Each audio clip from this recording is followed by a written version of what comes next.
Wow! No syndicated programming schedule was complete in the 1990s without the one-two punch of Hercules, the Legendary Journeys, and Xena, Warrior Princess.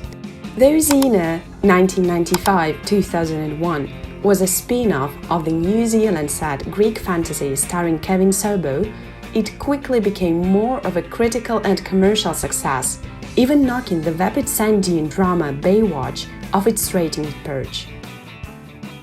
She was originally supposed to die. Xena was originally introduced on Hercules to satisfy executive producer Rob Tapert's wish for a dark, tragic figure to emerge as a counterbalance to the cheerful, completely non-conflicted Hercules. At the conclusion of a 3-episode arc, the character was supposed to die, but Tapert and his fellow producers were so impressed with her that the already planned Hercules spin-off series was remodeled for Xena. Lucy Lawless wasn't the first choice. Lucy Lawless had already appeared on Hercules twice in 2 different roles, when the show began scouring for an actress to fill Xena's boots. A British actress named Vanessa Angel, who had starred in the television adaptation of Weird Science, was hired, but fell ill before she was able to fly to the set. After some discussion over whether to stick to the original concept of a blonde Amazon, Tapert decided on Lawless, who dyed her hair from blonde to black. The two married in 1998. Hercules was not a fan. Brawny Kevin Sorbo was not entirely happy with the direction his bosses at Renaissance Pictures were taking with Xena. Having surpassed his Hercules in the ratings, he felt the companion show was making a mistake by having the heroine presented as his character's physical equal.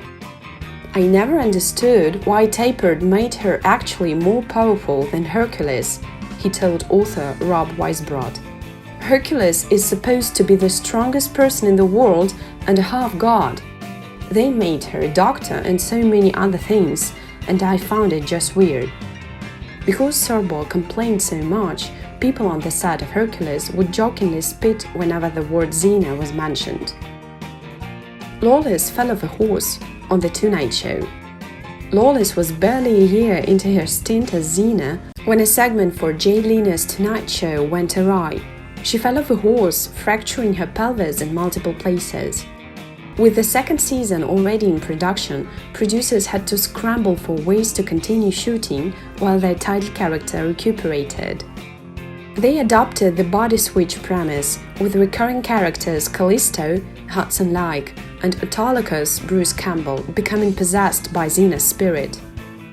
While the accident was serious, Lawless had to relearn to walk. It didn't have one positive effect. The media attention raised the actress's profile in the States, bringing the show increased attention. Sorry, Hercules. The Krishna did not go over well. Xena's timeline was cheerfully anachronistic, blending Greek mythology with multiple cultures and religions. When the show delved into Indian beliefs in a multiple-episode arc in 1999, Hindus were not amused by the show's depiction of the Krishna being summoned to help Xena rescue her female companion and possible love interest Gabrielle. They protested Universal, the show's syndicator, and demanded it to be pulled from the air. Universal relented, though Xena's fans then began a counter-protest over censorship. To appease all parties, the episode returned in a slightly edited form and with a new introduction by Lawless stressing that the show tried to portray the religion in a respectful way. The credits had jokes. Long before Marvel Studios made sitting through the end credits a thing, Xena's producers began inserting throwaway jokes for fans. Liz Friedman, an executive at Renaissance, got the idea after watching Hercules footage one day and wishing she could mention that no centaurs had been harmed. It turns out there was no reason they couldn't. Xena soon began advising viewers that any winged harpies seen in the show were treated with the utmost respect.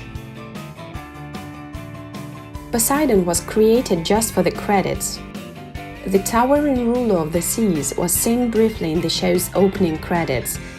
an undulating testament to the questionable quality of 1990s television-grade CGI. Viewers kept wondering why he'd show up, unaware that he had been created specifically for the intro. So many fans demanded a proper story for Poseidon that he ended up appearing in 2 second-season episodes. The subtext wasn't welcomed by executives. Xena's immense popularity quickly spread to the gay and lesbian communities, who enjoyed the undercurrent of romantic tension between the character and her sidekick Gabrielle, Renee O'Connor. Executives at Universal, however, weren't as enthused. They told Rob Tapert that any explicit consummation would result in a surge of interest, followed by a steep decline, and forbid any overt references. In the end, the relationship between the two was never clearly defined. And that's all for now. Don't forget to leave a like, subscribe and share this video with friends. Take care!